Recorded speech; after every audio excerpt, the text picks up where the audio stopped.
हरिया बस कर बेटा, सुबह से काम कर रहा है, आजा रोटी खा ले। हाँ माँ, तुम चलो, बस ये कढ़ाई तैयार होने ही वाली है। ठीक है, जल्दी कर। कमला और उसका बेटा हरिया एक छोटे से गांव में रहते थे। हरिया के पिता एक लोहार थे और हरिया ने उन्हीं से लोहार का काम सीखा था। लेकिन एक दिन एक हादसे में उनकी मौत हो गई। हरिया शुरू से ही बहुत समझदार था। उसने जल्दी ही काम शुरू कर दिया और पैसे कमाने लगा। वो लोहे के बर्तन बनाकर बेचने लगा और इस तरह घर चलाने की जिम्मेदारी उठाने लगा। अरे वाह, आलू मटर की सब्जी, बढ़िया। आज तो पेट भर कर खाऊंगा। हाँ हाँ, जितना चाहे उतना खा। अच्छा सुन, अब तू बड़ा हो गया है रे, कब तक मुझसे घर के सारे काम कराएगा? अरे कैसी बात कर दी माँ, कल से तुम कुछ मत करना, सारा काम मैं करूंगा। अरे बैल बुद्धि, मैं ये कह रही थी कि तू अब ब्याह कर ले। ना ना, मैं ब्याह नहीं करने वाला। क्यों भाई, सब करते हैं तो फिर तू क्यों नहीं करेगा? माँ, मैं जितना कमा पाता हूँ उसमें हम दोनों का ही गुजारा ठीक से नहीं हो पाता। ऐसे में तीसरी का खर्चा कहाँ से उठाऊंगा? और दूसरी बात, कल को वो आकर तुमसे लड़ने लगी तो मुझसे तो बर्दाश्त नहीं होगा माँ। अरे पगले, सारी लड़कियां एक जैसी नहीं होती, और वैसे भी घर में लक्ष्मी आ जाएगी तो अपने भाग्य का खाएगी, समझा? कुछ भी कहो पर मैं ब्याह नहीं करूंगा माँ। हरिया अपनी माँ कमला की बात मानने को तैयार ही नहीं था। उसने आराम से खाना खाया और फिर साइकिल पर ढेर सारी लोहे की कढ़ाइयाँ रखकर उन्हें बेचने चल पड़ा। दिन भर में मुश्किल से वो 2-3 कढ़ाइयाँ ही बेच पाता था, जिससे उसे 200-250 रुपए मिल जाते थे। बस यही उसकी रोजी थी। और फिर उसी शाम, अरे माँ, ये आलू टमाटर की सब्जी अभी भी रखी है, तुमने खाना नहीं खाया क्या?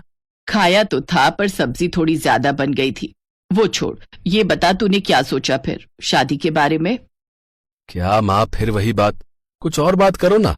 अच्छा, मतलब तू चाहता है कि मैं बिना पोते पोती का मुंह देखे इस स्वर्ग सिधार जाऊं? इसे मेरी इच्छा मान चाहे जिद, ब्याह तो तुझे करना ही पड़ेगा। ठीक है, पर एक शर्त पर करूंगा मैं ब्याह। हाँ बोल ना। कल फिर से आलू टमाटर की सब्जी बनाओगी। हरिया की बात सुनकर कमला हंसने लगी।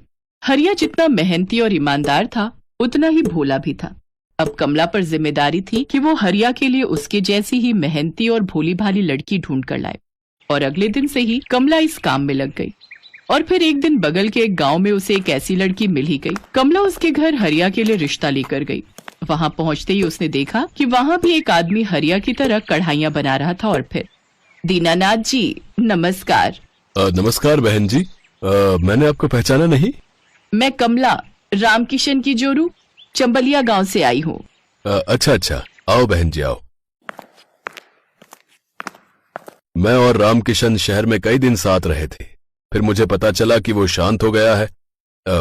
वो सब छोड़िए, आप कैसी हैं और आपका बेटा? इसके बाद कमला ने दीनानाथ से उसकी बेटी लक्ष्मी का हाथ अपने हरिया के लिए मांग लिया। दीनानाथ अपनी बेटी से बहुत प्यार करते थे। उन्होंने हरिया से मुलाकात की तो उन्हें भी हरिया बहुत पसंद आया। और फिर कुछ ही दिनों के बाद हरिया और लक्ष्मी की शादी हो गई। आहा, अब मेरी सारी मन्नतें पूरी हो गई, मेरे घर लक्ष्मी आ गई। पर माँ जी, मेरा सिर्फ नाम ही लक्ष्मी है, मेरे बाबा बहुत गरीब हैं। हाँ तो हमारे पास कौन सा ताजमहल है, तू हमारी लक्ष्मी है और हमेशा हमारी लक्ष्मी ही रहेगी। लक्ष्मी वाकई बहुत समझदार और मेहनती थी। उसने जल्द ही घर का सारा काम संभाल लिया। ये देखकर हरिया को बड़ा सुकून मिलता था। फिर एक दिन, माँ जी, मैंने कभी आपको कुछ मीठा बनाते नहीं देखा। हाँ, ये बात तो तुमने ठीक कही। चलो एक काम करो, जाओ आज तुम सबके लिए सेवई बनाओ, ठीक है?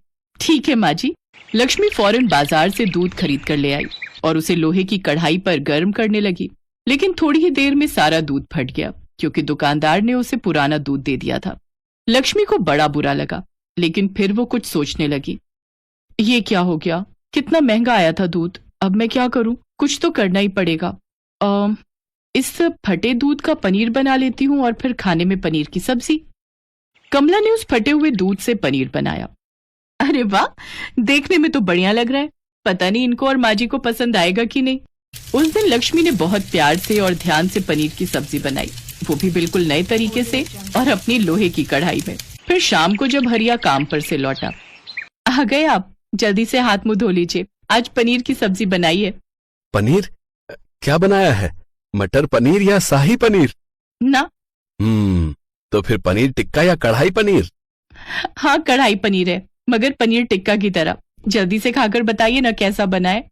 ये कहते हुए लक्ष्मी ने लोहे की कढ़ाई में बना कढ़ाई पनीर हरिया और कमला के सामने परोसा।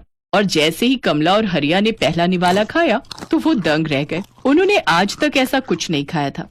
वो भर भर कर लक्ष्मी की तारीफ करने लगे और तभी दरवाजे पर दस्तक हुई। लक्ष्मी के पिता दीनानाथ आए थे। लक्ष्मी ने उन्हें भी अपना कढ़ाई पनीर खिलाया। दीनानाथ भी इस नए तरीके का कढ़ाई पनीर खाकर बहुत खुश हुए और फिर, पता है माँ जी, मैंने आज इस कढ़ाई पनीर को बनाने में बहुत मेहनत की। हाँ, वो दिख भी रहा है बहू, कमाल बनाया है तुमने। माँ जी, मैं क्या सोच रही थी, क्या मैं छोटा सा ढाबा खोलकर यही कढ़ाई पनीर बनाकर बेचूं? कैसा रहेगा?